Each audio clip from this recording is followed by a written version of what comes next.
Hello student, मैं सिद्धार्थ मिश्रा आप सबका स्वागत करता हूं अपने इस ऑनलाइन क्लास में जिसका नाम है कॉमर्स एकेडमिक पॉइंट।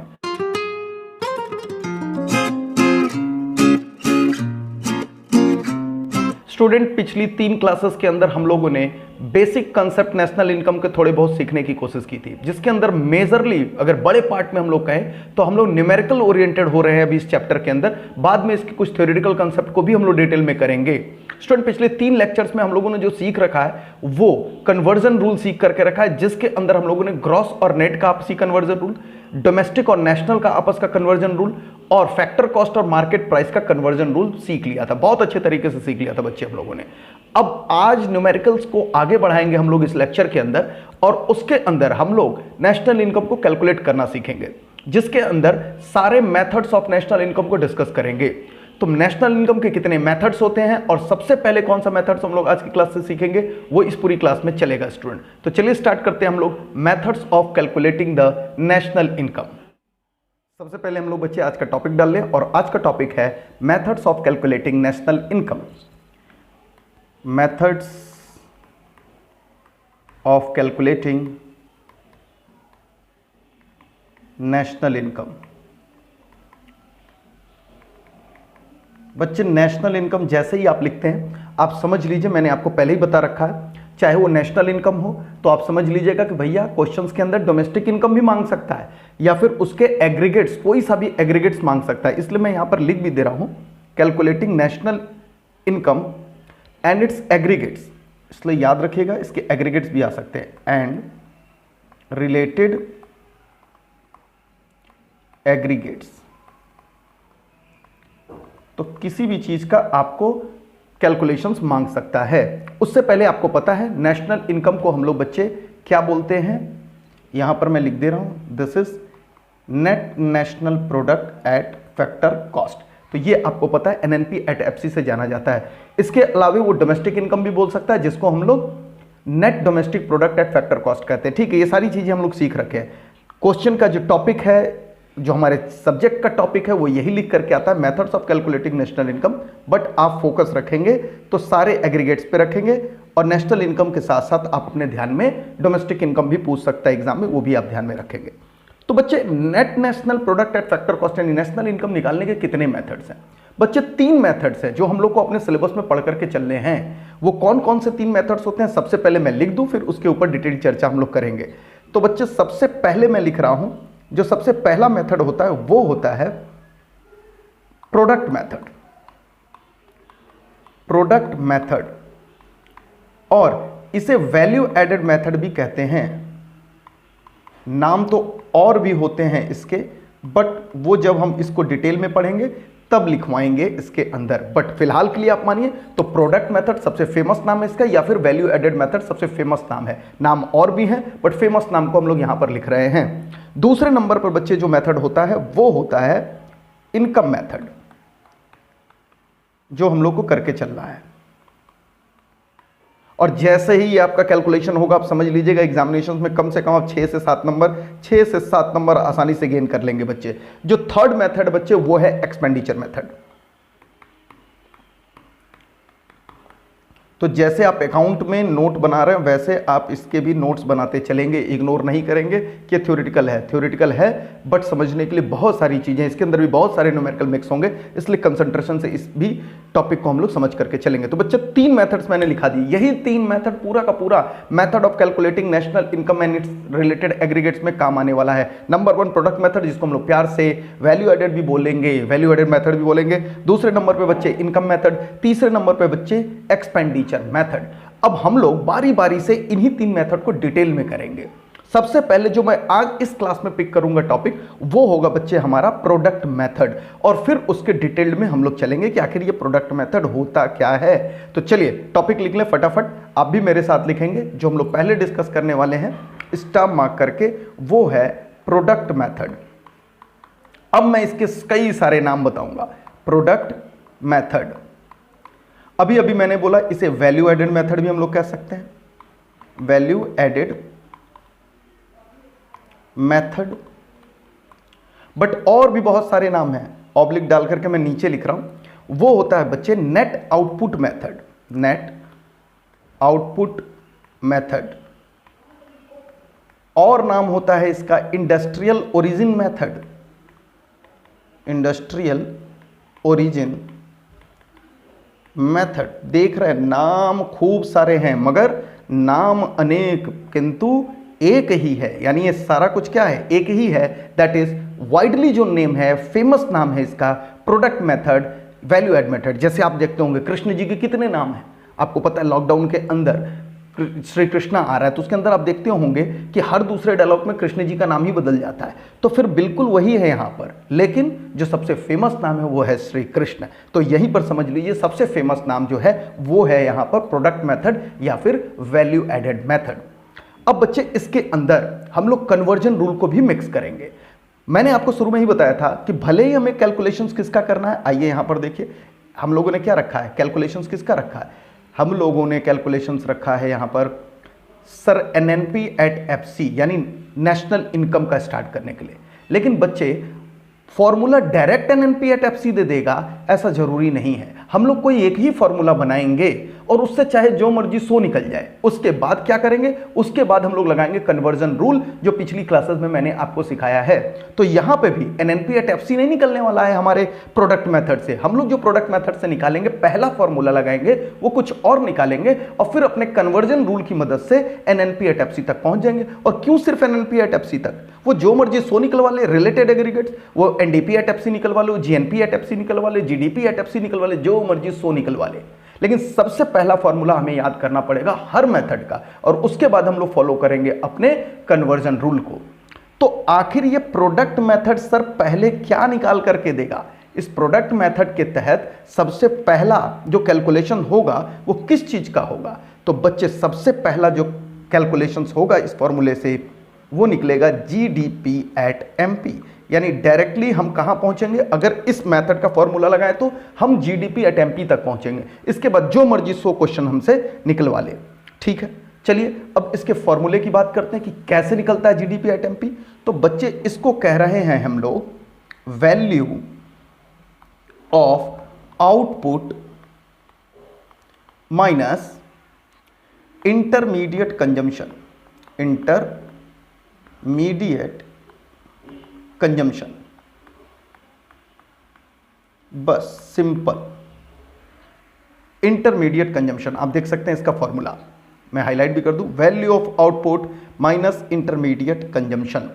और मैं आपको यह बता दूं कभी कभी क्वेश्चंस के अंदर जीडीपी एट एमपी को क्या लिख करके दे सकता है, gross value added at MP.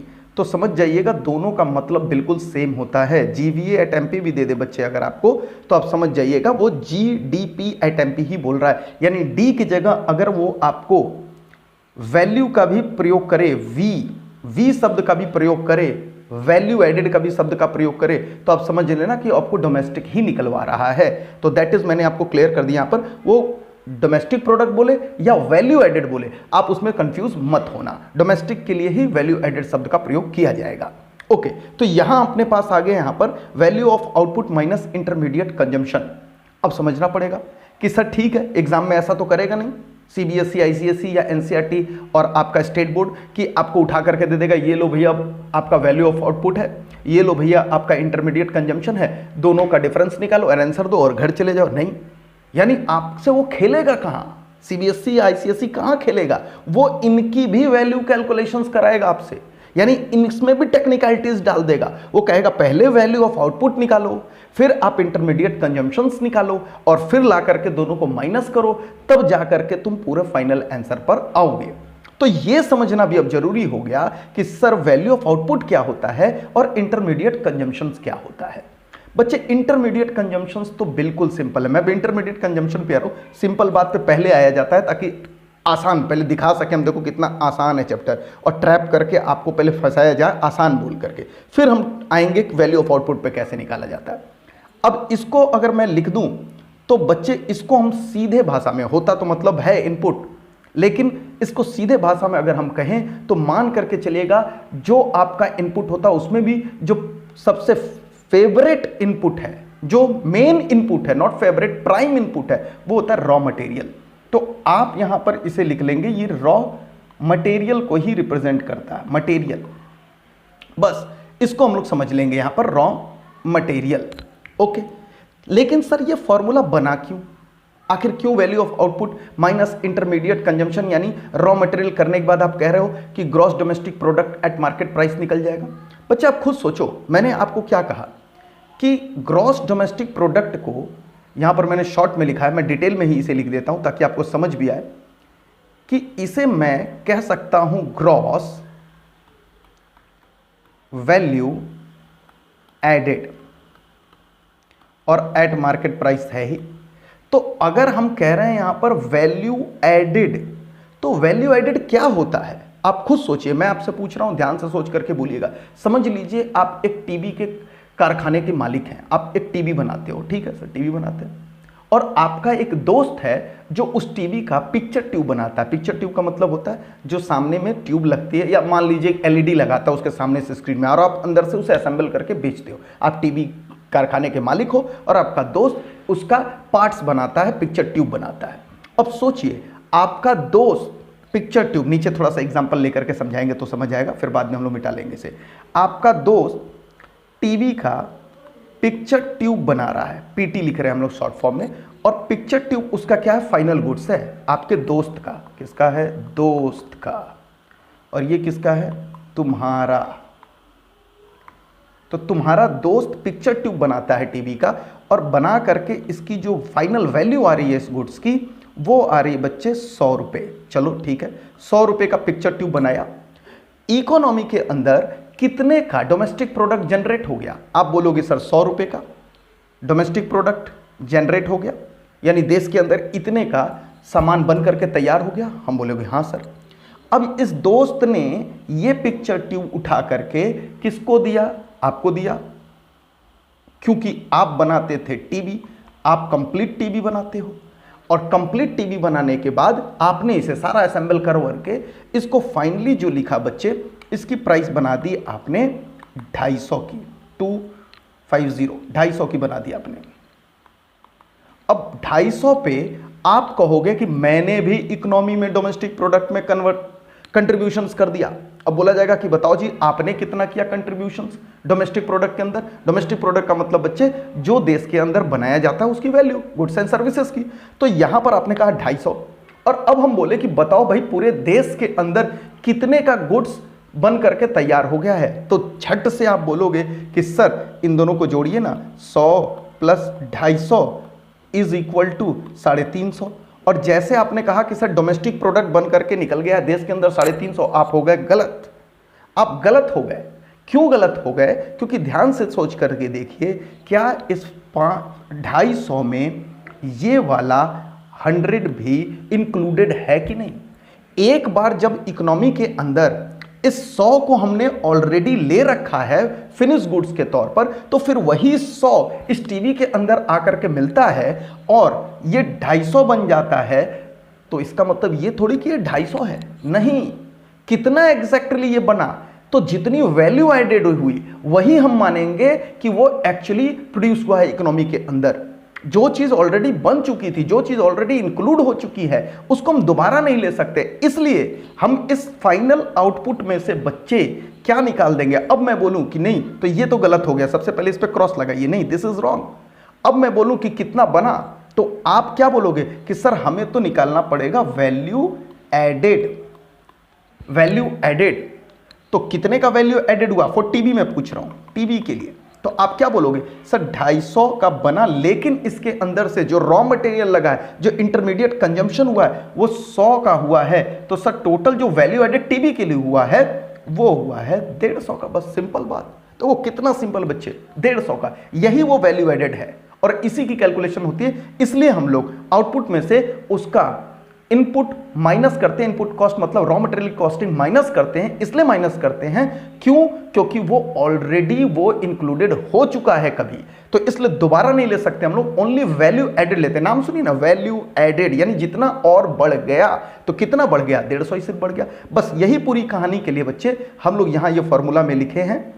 यहां आकर के आप देख सकते हैं, this is value of output. यहां मैं छोटे में कर दूं, एक फ्रेम में आप देखें, दिस इज प्रोडक्ट मेथड में value of output minus intermediate consumption. उम्मीद है आपको कॉन्सेप्ट पूरा क्लियर हो गया होगा। तो इसको समझने के बाद बच्चे अब हम लोग इसके फॉर्मूले को निकालना सीख लेते हैं कि सर आखिर ठीक है, चलिए कॉन्सेप्ट तो समझ आ गया क्यों हम ऐसा कर रहे हैं जीडीपी एट एमपी या फिर ये कहिए जीवीए एट एमपी निकालने के लिए। लेकिन सर अब वैल्यू ऑफ आउटपुट निकालना सिखाओ कि कैसे हम लोग निकालेंगे एग्जामिनेशन के। सबसे पहले मैं मिटा दूं जो नीचे हम लोगों ने यहाँ पर किया है, ये सब रफ कर दे ताकि जगह बच जाए अपने पास। साथ साथ में आप नोटिंग कर सकते हैं थ्योरेटिकल क्लास के अंदर, क्योंकि मैक्सिमम टाइम मुझे समझाने में लगता है तो बहुत सारा चीज़ आप नोटिंग ऐसे भी कर सकते हैं। तो नीचे स्टार मार्क करके बच्चे मैं निकाल रहा हूँ यहाँ पर वैल्यू ऑफ आउटपुट। स्टार करके मैं क्या लिख रहा हूँ, value of output. Main formula जो हमारा है वो अभी भी यही है, value of output minus intermediate consumption. लेकिन वैल्यू ऑफ आउटपुट क्योंकि एग्जामिनेशंस में आपको मिसिंग दे सकता है तो ये भी कैलकुलेट करना हम लोग सीख लेते हैं। Value of output is equal to, अब वैल्यू ऑफ आउटपुट है क्या, जो चीजें आपने बनाई है उसी की वैल्यू मार्केट प्राइस पे ले लीजिए। तो यहां पर क्या लिखेंगे, सबसे आसान भाषा में number of units produced, number of units produced. तो बच्चे हम लोग को तो चाहिए वैल्यू में ना, ये देखो आप इसका वैल्यू लिख रहे हो, वैल्यू का मतलब रुपया में चाहिए आपको, तो इनटू कर दो ना इसके मार्केट प्राइस से, बस into market price per unit. बस सिंपल है एकदम, बचपन में ऐसा करते थे तुम लोग, मार्केट प्राइस पर यूनिट। जो बच्चे कॉमर्स के हैं उनको तो कोई दिक्कत नहीं है, अगर ये वीडियो आर्ट्स के बच्चे देख रहे हैं तो वो कैलकुलेशन देख सकते हैं, सिंपल है क्योंकि इसमें कोई दिक्कत नहीं है। ओके चलिए भैया, तो ये निकल गया। लेकिन बच्चे याद रखिएगा वैल्यू ऑफ आउटपुट निकालने के और भी तरीके हैं, और भी तरीके हैं, बिल्कुल और भी तरीके हैं। ये तो आपका ए है, यानी इंफॉर्मेशन आपको यूनिट सोल्ड का दे सकता है, लेकिन यहां पर देखिए मैंने क्या फॉर्मूले में लिखा है, यूनिट प्रोड्यूस्ड। यानी फॉर्मूले में अगर आपको डिटेल यूनिट प्रोड्यूस्ड का दिया बच्चे, तब तो आप ये फॉर्मूला निकाल दो वैल्यू ऑफ आउटपुट, क्योंकि जितना आपने बनाया आपके पास मौजूद है into market price per unit कर दो, आपका काम चल गया। लेकिन अगर क्वेश्चंस के अंदर यूनिट प्रोड्यूस्ड ना देकर के यूनिट सोल्ड दे दिया और तब आपने लिख दिया number of unit sold into market price per unit, बस गलत हो गया, आप समझ लेना, वहीं पे गलती हो गई। क्योंकि सेल्स इज डिफरेंट थिंग। हो सकता है आप 10 यूनिट बना करके 8 यूनिट बेचे हो, तो आप तो बनाने का देख रहा हो ना, इकोनॉमी के अंदर कितना बन करके निकला है, तो आप नहीं चला सकते। ठीक है, जितना बनाया उतना बेच दिया, ऐसा हो सकता है, तो भी हम लोग बनाना मान करके ही चलते हैं। इसलिए अगर सेल्स का डिटेल आ गया तो फिर आपको फॉर्मूले में थोड़ी सी चेंजेस करनी पड़ेगी। वो फॉर्मूला क्या है वो नीचे लिख रहा हूं मैं यहां पर। तो हम लोग अब बी पे चल रहे हैं, दिस इज बी। याद रखिएगा और है बीच के अंदर, यानी अल्टरनेट है, यही दोनों में से कोई एक ही आएगा depending upon the information available. तो बी में क्या लिख रहे हैं हम लोग, फिर वापस मैं वही लिख रहा हूं, वैल्यू ऑफ आउटपुट, यानी दोनों वैल्यू ऑफ आउटपुट ही है, बस इंफॉर्मेशंस की देरी है यहां पर। तो बच्चे यहां पर हम लिखेंगे सेल्स, और यहां पर मैं लिख दूंगा sales plus change in stock. बस जैसे मैंने ये बोला, अब आप कहोगे सर इसे समझा दो, क्योंकि रटना तो बहुत आसान है, रटना होता तो फिर सर वीडियो की जरूरत क्या, किताब खोलते और रट डालते पूरी चीज, लेकिन रटने में तो समस्या है सर, तो इसे समझाओ, क्या लिख दिया आपने चेंज इन स्टॉक, ये क्या है आखिर। तो बच्चे सबसे पहले मैं चेंज इन स्टॉक को समझा दूं आपको। यहां पर मैं नीचे में यहां पर एकदम सिंपल, चेंज इन स्टॉक का मतलब होता है बच्चे closing stock minus opening stock, बस ये आपका होता है। तो ये सारी चीजें आप याद कर लोगे। चेंज इन स्टॉक का मतलब होता है closing stock minus opening stock. ठीक है, फिर भी आखिर इस फॉर्मूले से कैसे वैल्यू ऑफ आउटपुट बन गया। आप अकाउंटेंसी के बच्चे हो, अकाउंटेंसी के अंदर भी ऐसा काम आप करते हो, तो सिर्फ अंडरस्टैंडिंग के लिए, रटने वाले बच्चों का काम समझ लीजिए यही समाप्त हो गया। रटने वाले बच्चे आराम से वीडियो छोड़ करके जा सकते हैं, घूम फिर के आ सकते हैं, उनके लिए यहीं पे कॉन्सेप्ट खत्म। मगर जो बच्चे वाकई में सीखना चाहते हैं तो वो भी समझ ले कि आखिर ये कैसे बन गया। सेल्स अगर इनडायरेक्टली बोले तो क्या है, sales plus closing stock minus opening stock, क्योंकि चेंज इन स्टॉक का मतलब क्या होता है, क्लोजिंग माइनस ओपनिंग, तो हम लोग डायरेक्टली ये भी बोल सकते हैं। तो समझने वाले बच्चे मेरे साथ 1 मिनट और देंगे तो मैं इसे भी समझाऊं। थोड़ा सा मैं अकाउंटेंसी की ओर लेके चल रहा हूं। आप सबको पता होगा बच्चे कि क्या होता है, अगर हम टोटल प्रोडक्शन निकालने की कोशिश करें तो आखिर कैसे निकल सकता है। आप सोचो, सबसे पहले क्या होता है आपके पास, कोई भी फिनिश गुड्स की मैं बात कर रहा हूं, आपके पास होता है फिनिश गुड्स ओपनिंग स्टॉक, होता है कि नहीं होता, ओपनिंग होता है सर, ओपनिंग स्टॉक। और सोचो बच्चे, अगर ओपनिंग स्टॉक में और जो तुमने प्रोडक्शन किया, प्रोडक्शन ये सिर्फ समझेंगे, इसे नोटिंग नहीं करेंगे, इसलिए मैंने छुपा दिया ऊपर का, ये सिर्फ समझाने के लिए मैं कह रहा हूँ। ओपनिंग स्टॉक प्लस प्रोडक्शन, हाँ सर ठीक है, कोई दिक्कत नहीं है। तो शुरू में आपके पास कुछ फिनिश गुड्स पड़ा था, आपने और प्रोडक्शन कर लिया और आपने क्या कर दिया, माइनस कर दिया यहां पर सर सेल्स कर दिया हम लोगों ने, चलो ठीक है ये भी क्लियर है। तो जो बच गया वो क्या होता है, क्लोजिंग स्टॉक। इतना कंसेप्ट तो आपको समझ आ रहा है ना कि सर अंत में हमारे हाथ में इतना बच जाएगा, ये नॉर्मल एकदम। मैंने पहले बोला रटने वालों के लिए कोई जरूरी नहीं, और समझने वालों के लिए भी इसका आज की क्लास के बाद कहीं रेलेवेंस नहीं आएगा। सिर्फ आपको समझाने के लिए कि आखिर ये फॉर्मूला कैसे बना वो मैं यहां पर थोड़ा सा समझा रहा हूं। आपको कह रहा हूं शुरू में आपके पास ओपनिंग स्टॉक पड़ा था, आपने और बना लिया और इतना बेच दिया, तो जो बच गया वो क्या है, आखिरी stock, that is closing stock. इस फॉर्मूले में तो आपको कोई दिक्कत नहीं। अब बच्चे मैं बोलूं प्रोडक्शन को अगर आप इसी को सॉल्व करो और प्रोडक्शन को इधर ही छोड़ दो, प्रोडक्शन यही तो हमें चाहिए, क्योंकि हमें इकोनॉमिक्स में वही टोटल प्रोडक्ट चाहिए, आउटपुट चाहिए। तो प्रोडक्शन को अगर आप इधर ही छोड़ दो तो देखो क्या हो रहा है फॉर्मूले के अंदर, ये सेल्स जब आपका उस तरफ जाएगा तो क्या हो जाएगा, आपका सेल्स माइनस से उधर जाने के बाद प्लस है, और पहले से क्लोजिंग स्टॉक प्लस में पड़ा ही हुआ है, और यहां पर ओपनिंग स्टॉक क्योंकि प्लस में है इस तरफ जाएगा तो माइनस है। बस अब देखो तो क्या ये फॉर्मूला बिल्कुल वैसे ही बन गया कि नहीं बन गया, यानी production is equal to that is sales plus closing stock minus opening stock. और भैया यही तो है चेंज इन स्टॉक। समझ आया कि नहीं आया कि कैसे ये प्रोडक्शन बन रहा है, कैसे ये वैल्यू ऑफ आउटपुट के लिए हम लोग ये फॉर्मूला यूज कर रहे हैं, sales plus change in stock. बस यही नीचे जो अकाउंटेंसी कराता है वही यहां पर डिटेल है। तो ये फॉर अंडरस्टैंडिंग है बच्चे, दिस इज फॉर अंडरस्टैंडिंग। ये आपको नोट नहीं करने की जरूरत है, ये फॉर अंडरस्टैंडिंग है, सिर्फ समझाने के लिए मैंने यहां पर कहा। ठीक है, तो आपको जो नोट करना है वो यही नोट करना है, this is value of output के लिए ये दो तरीके आपको करने हैं। मैं नीचे वाला समझाने के बाद कोई जरूरत नहीं है इसको नोट करने के लिए, आप बस मैं एक फ्रेम में ले लूँ, दिस वन, ये आपको करने की जरूरत है। मैं नीचे वाला मिटा भी रहा हूँ, वरना ज़्यादा अंडरस्टैंडिंग के चक्कर में मुझे पता है कुछ बच्चे कंफ्यूज हो जाते। नीचे की जरूरत बस समझने के लिए थी जो मैंने आपको समझा दिया। फिर भी अगर आपको जरूरत है तो आप वीडियो पॉज करके मेहनत करके लिख लेना। ओके, तो this is value of output.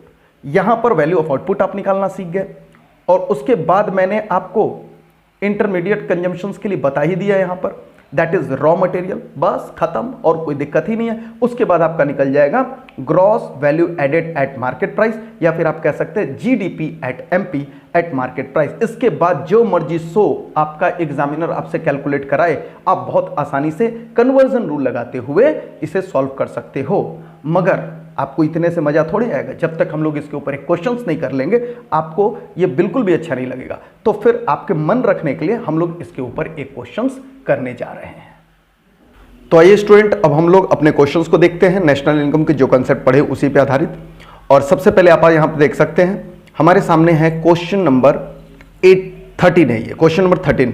बच्चे मैं बता दूं जो बुक मैं फॉलो कर रहा हूं इस टाइम वो है टी.आर. जैन बी.के. ओरी की बुक। हालांकि अगर ये आपके पास बुक नहीं है तो इस सारे एग्जामिनेशंस में आए हुए क्वेश्चंस हैं जो कि आपको अवेलेबल करा दिए जाएंगे आपके एप्लीकेशंस पर। तो एप्लीकेशन पे जाकर के आप डाउनलोड कर सकते हैं आज शाम तक, नहीं तो कल सुबह तक ये पूरे के पूरे जितने भी एग्जामिनेशंस वाले क्वेश्चंस वो सब के सब अपलोड कर दिए जाएंगे। और अगर आपके पास ये बुक है तो आप अपनी बुक से टी.आर. जैन वाली इकोनॉमिक्स की, मैक्रो इकोनॉमिक्स की बुक से पेज नंबर आप देख सकते हैं 118 पेज नंबर पर है ये क्वेश्चन नंबर 13। ये सीबीएसई दिल्ली में आया हुआ 2016 का क्वेश्चन है। मैं सारे क्वेश्चन से अवेलेबल करा दूंगा जितने भी सीबीएसई में आए हुए क्वेश्चन है। चलिए अभी से हम लोग पढ़ना स्टार्ट करते हैं और समझते हैं इस क्वेश्चन में है क्या, जो कि हम लोग को आउटपुट मेथड पे लगा करके करना है। सबसे पहले क्वेश्चन आप देख सकते हैं स्टूडेंट, यहां पर क्वेश्चन कह रहा है फाइंड, मैं थोड़ा और बड़ा कर दूं आपके समझने के लिए। यहां पर कह रहा है find the net value added at factor cost.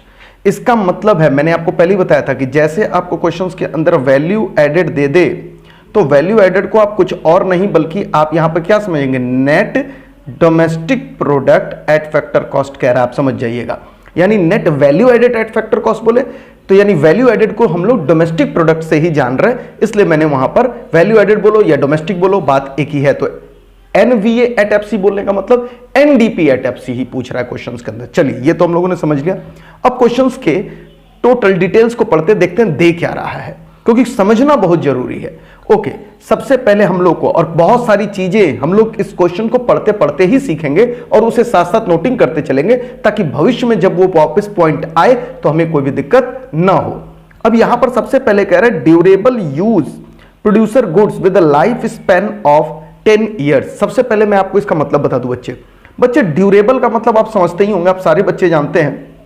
Durable का मतलब होता है जो लंबा चले, यानी कई दिनों तक चले। ड्यूरेबल है, कई दिनों तक चल रहा है, उसको हम लोग बोलते हैं ड्यूरेबल गुड्स। लेकिन साथ साथ ये प्रोड्यूसर गुड्स है, तो आप समझ सकते हैं ऐसे कौन से गुड्स होते होंगे जो प्रोड्यूसर लंबे समय तक रख करके इस्तेमाल करते होंगे। निश्चित तौर पे वो उनकी प्लांट एंड मशीनरी होती होगी, यानी उनके कैपिटल गुड्स होते होंगे।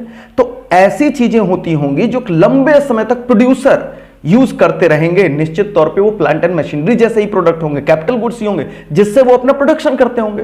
तो बच्चे ये डिटेल क्यों दे रखा है क्वेश्चंस के अंदर, अभी बाद में समझेंगे। लेकिन हम लोग ये समझ सकते हैं कि सर ये प्रोड्यूसर का एक तरीके से कैपिटल गुड्स है, या फिर आप अकाउंट्स के स्टूडेंट है तो आप बड़े आसानी से समझ सकते हैं ये फिक्स असेट्स है। मान लीजिए इनके फिक्स असेट्स हैं जो प्रोडक्शन में यूज होते हैं, वो वाले फिक्स असेट्स हैं बच्चे यहां पर। तो प्रोड्यूसर गुड्स है यहां पर, और साथ में कह रहा है उसका with life span of 10 years. इसका यूज कब है, क्या है, वो अभी हम देखेंगे। लेकिन इसका मतलब मैंने आपको बता दिया, दिस इज कैपिटल गुड्स। ये क्या हमारा कैपिटल गुड्स है बच्चे, और यहां पर मैं आपको देसी भाषा में कह सकता हूं फिक्स्ड एसेट्स है। बस खत्म, ये आप जान करके रखिएगा। इसका यूज कब पड़ेगा मैं अभी बताऊंगा।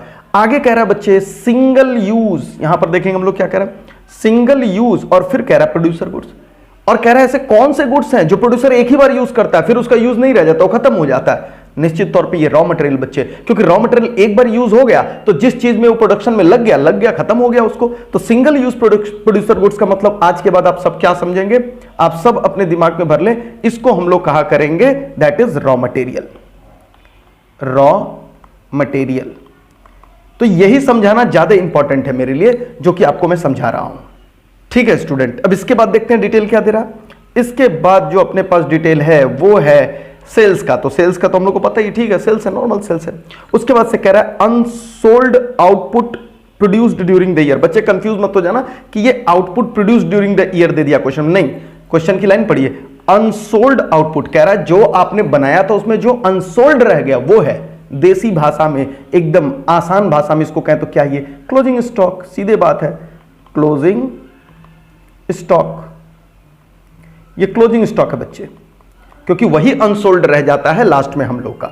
ओके, और उसके बाद से कह रहा है क्वेश्चन में डिटेल कि टैक्स ऑन प्रोडक्शन, आपको मैंने पहले ही बताया था जितने भी प्रोडक्शन और सेल्स पे टैक्सेस लगते हैं उन सबको हम लोग क्या कहते हैं, इनडायरेक्ट टैक्स कहते हैं। तो ये क्या है, ये हमारा इनडायरेक्ट टैक्स है, इनडायरेक्ट टैक्स। तो आपको साथ साथ ये नोटिंग करनी है, आज के बाद जीवन में कभी भी आपको टैक्स ऑन प्रोडक्शन बोल दे या सेल्स बोल दे तो आप क्या समझेंगे, that will be the indirect tax.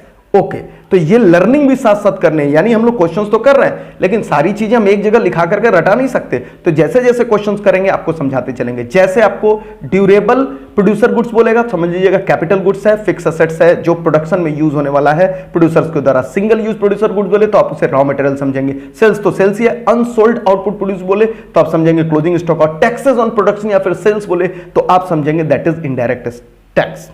ठीक है सर, ये कर तो लिया, बट अब हम लोग को कैलकुलेशन जो करना है वो NVA at FC करना है।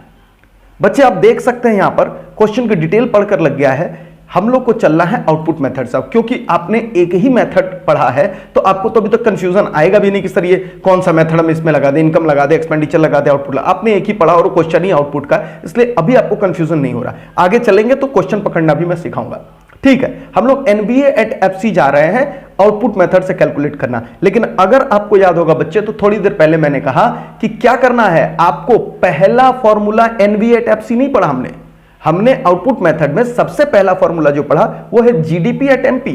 तो हमें सबसे पहले आउटपुट मेथड से निकालना पड़ेगा GDP at MP, और उसके बाद हम लोग कन्वर्जन रूल लगा करके NDP at FC निकाल लेंगे।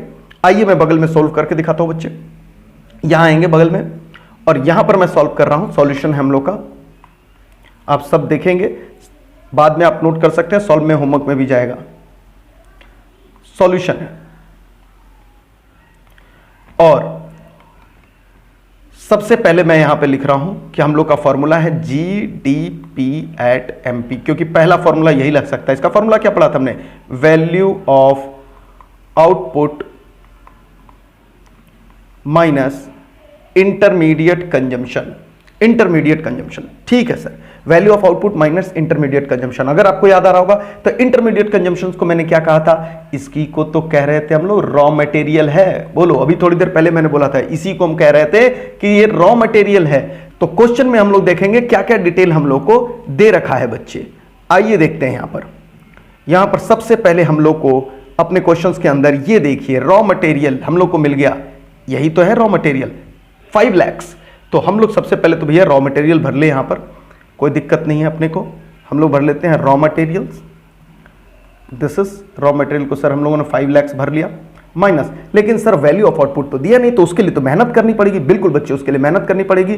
वैल्यू ऑफ आउटपुट आपको याद आता होगा, हम लोगों ने सीखा था। तो नीचे हम लोग इसका बना रहे हैं वर्किंग, नीचे हम लोग कर रहे हैं वर्किंग्स,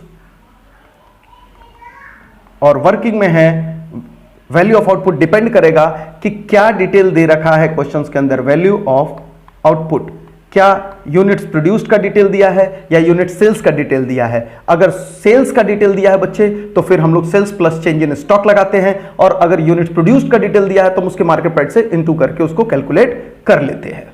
तो आपने क्वेश्चंस में देखा था कि पहले से हम लोग को यहां क्वेश्चंस में इस वाले में सेल्स का ही डिटेल दे रहा है बच्चे। क्वेश्चंस के अंदर आप देख सकते हैं यहां पर जो डिटेल दिया हुआ है वो किसका दिया हुआ है? सेल्स का डिटेल दिया। तो हम लोग को सेल्स वाला लगाना पड़ेगा। सेल्स वाला फॉर्मूला क्या होता है? सेल्स वाला फॉर्मूला बच्चे हम लोगों ने पढ़ा था, that is sales plus change in stock, या ऐसे कह सकते हैं sales plus closing stock minus opening stock, आप दोनों लगा सकते हैं।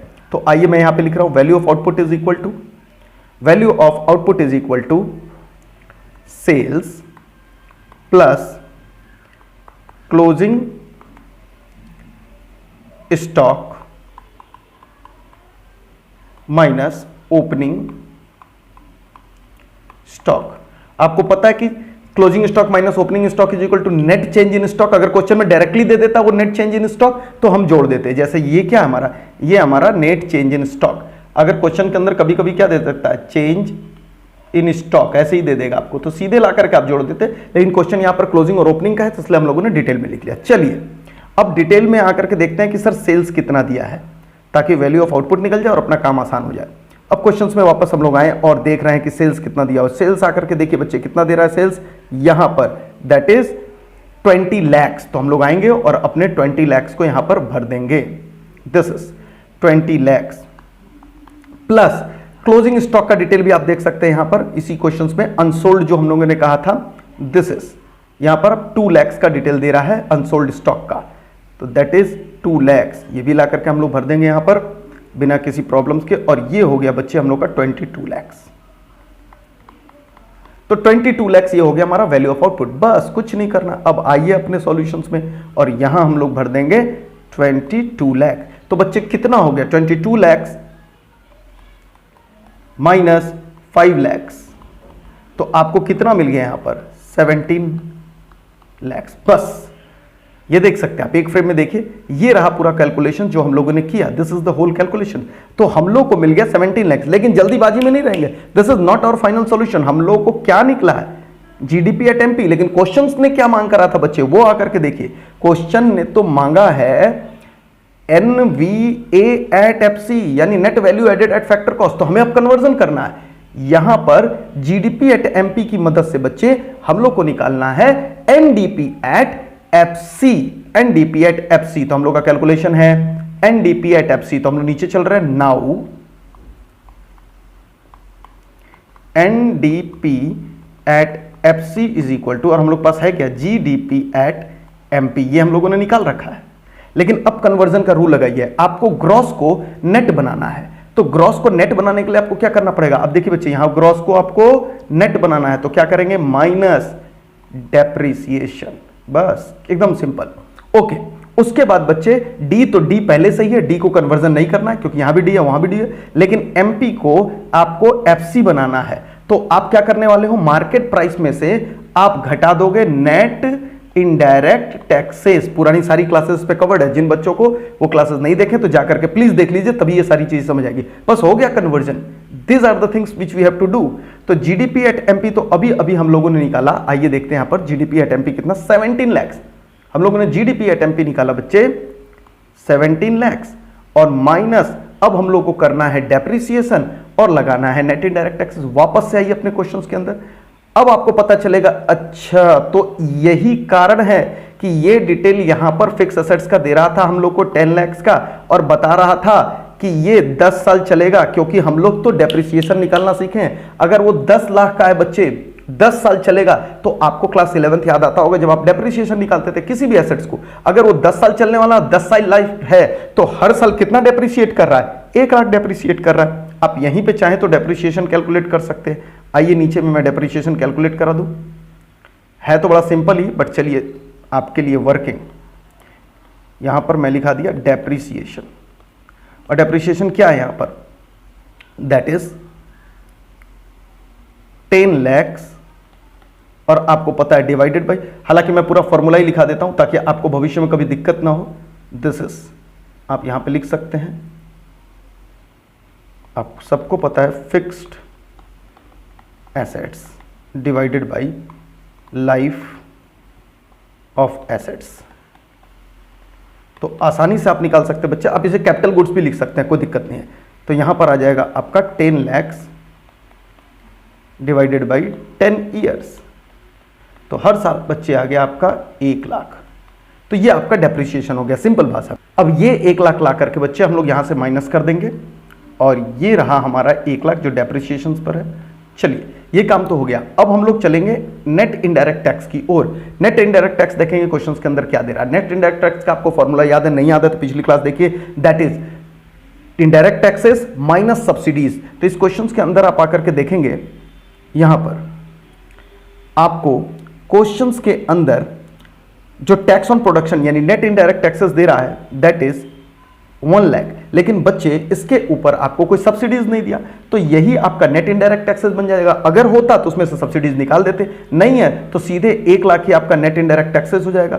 बस लाएंगे यहां पर, और इसमें हम लोग नेट इनडायरेक्ट टैक्सेस को बच्चे घटा देंगे, तो ये हम लोग का आंसर आ जाएगा फाइनली 15 लाख। बस खत्म। तो एकदम सिंपल था, जिसे आप देख सकते हैं। अब ये हमारा कंप्लीट हो गया कि ये हमारा एनडीपी एट एफसी पूरा है।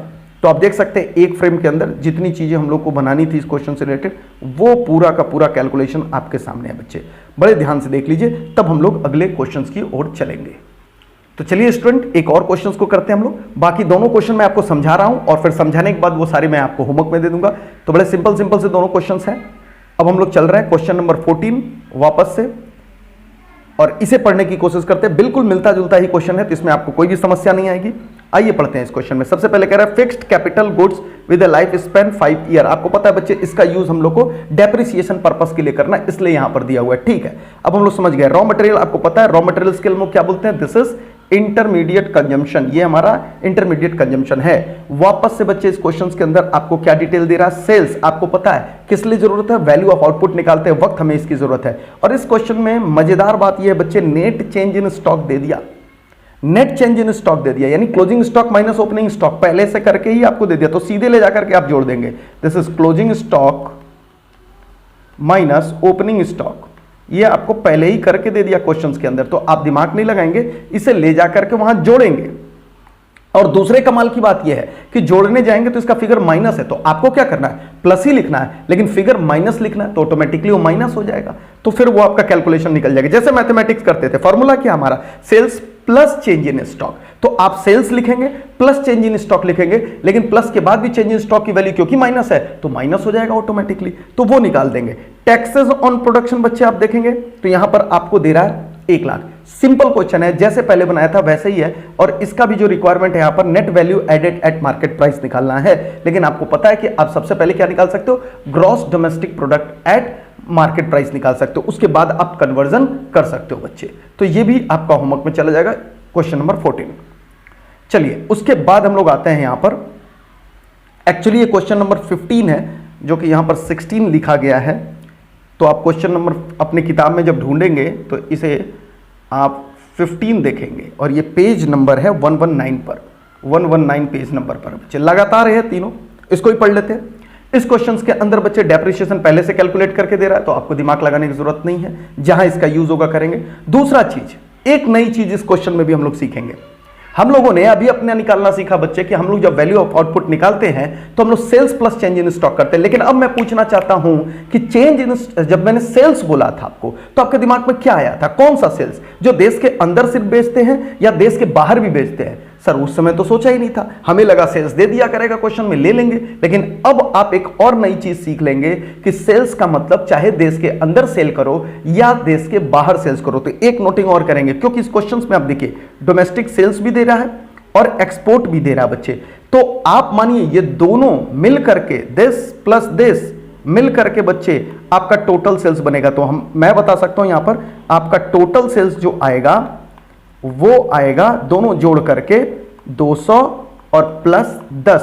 तो याद रखिएगा इस क्वेश्चन में जब आप सेल्स लिखेंगे तो आप 210 लिखेंगे। ये एक नई चीज सीख गए कि सर अभी तक हम लोग सिर्फ सेल्स लिखे थे, लेकिन डोमेस्टिक था या विदेशी सेल्स था नहीं सोचे थे। लेकिन इस क्वेश्चन ने आपको सोचवा दिया कि क्वेश्चन के अंदर आप दोनों सेल्स लेंगे, क्योंकि यहां अलग अलग करके दिया है तो हम लोग दोनों सेल्स लेंगे। चलिए सेल्स के भी डिटेल्स आ गए अपने पास। उसके बाद बच्चे यहां पर डिटेल दे रहा है क्या, दैट इज आपको कह रहा है कि नेट चेंज इन स्टॉक, वापस से नेट चेंज इन स्टॉक दे दिया। तो क्या होता है net change in stock? That is closing stock minus opening stock, पहले से करके दिया, वापस से यहां पर माइनस फिगर, कोई बात नहीं, हम ले जाकर के प्लस करेंगे, फिगर माइनस में तो ऑटोमेटिकली माइनस हो जाएगा। ओके, और लास्ट में आपको कह रहा है एक डिटेल यहां पर, सिंगल यूज प्रोड्यूसर गुड्स। अभी अभी आपको बताइए रॉ मटेरियल होता है, और रॉ मटेरियल का मतलब बच्चे हो गया ये इंटरमीडिएट कॉस्ट। बस ये भी क्वेश्चन सिंपल है, यानी यहां पर भी आप निकाल सकते हैं GVA at MP। GVA at MP का मतलब क्या हुआ बच्चे? GDP at MP। और क्योंकि हम लोग का फॉर्मूले में जो भी हम लोग आउटपुट मेथड लगाते हैं पहली बार में ही GDP एट MP निकाल देता है, तो इस वाले क्वेश्चंस के अंदर आपको बहुत कन्वर्जन की आवश्यकता नहीं पड़ने वाली है। तो ये क्वेश्चन भी आपको बिल्कुल ईजी लगेगा। स्टूडेंट, उम्मीद है ये कॉन्सेप्ट बहुत अच्छे तरीके से आपको अब समझ आ गया होगा। तो बच्चों यही तीनों आपके होमवर्क हैं, आप देख सकते हैं। मैं यहां पर दोबारा लिख दूं, आपके किताब का जो क्वेश्चन नंबर है 13, 14, 15, जिनके पास बुक नहीं है वो चिंता ना करें, आपको एप्लीकेशंस पे आज शाम तक या सुबह तक टोटल क्वेश्चंस मिल जाएगा। पेज नंबर भी मैं साथ में लिख रहा हूं, जिन बच्चों के पास TR जैन की बुक पड़ी है 118 और 119 पर ये है CBSE, और जिनके पास कोई और बुक भी है जिसमें CBSE दिल्ली 2016 के क्वेश्चन वो देख सकते हैं जो कि आए हुए हैं। मैं सारे एग्जामिनेशन के क्वेश्चन आपको अवेलेबल कराऊंगा, तो घबराने की जरूरत बिल्कुल भी नहीं है। स्टूडेंट, उम्मीद है आप ये टोटल रिवीजन कर लेंगे, इसे सॉल्व कर लेंगे और अपने डाउट्स कलेक्ट कर लेंगे। कल इसका डाउट हम लोग करेंगे बच्चे, डाउट सेशन में हम लोग कल इसके ऊपर बात करेंगे। आज हम लोग का जो क्लास खत्म हुआ उसके डाउट कल होंगे और डाउट लाइव सेशंस होंगे, तो वहां हम लोग बात करेंगे कि आखिर इसके अंदर जो आपके पास डाउट्स हैं उनके सॉल्यूशंस क्या है। तो चलिए स्टूडेंट, मिलते हैं नेक्स्ट क्लास में कुछ और नए क्वेश्चंस के साथ और नए मेथड के साथ कि कैसे और नेशनल इनकम हम लोग कैलकुलेट कर सकते हैं। Till then tata, bye bye.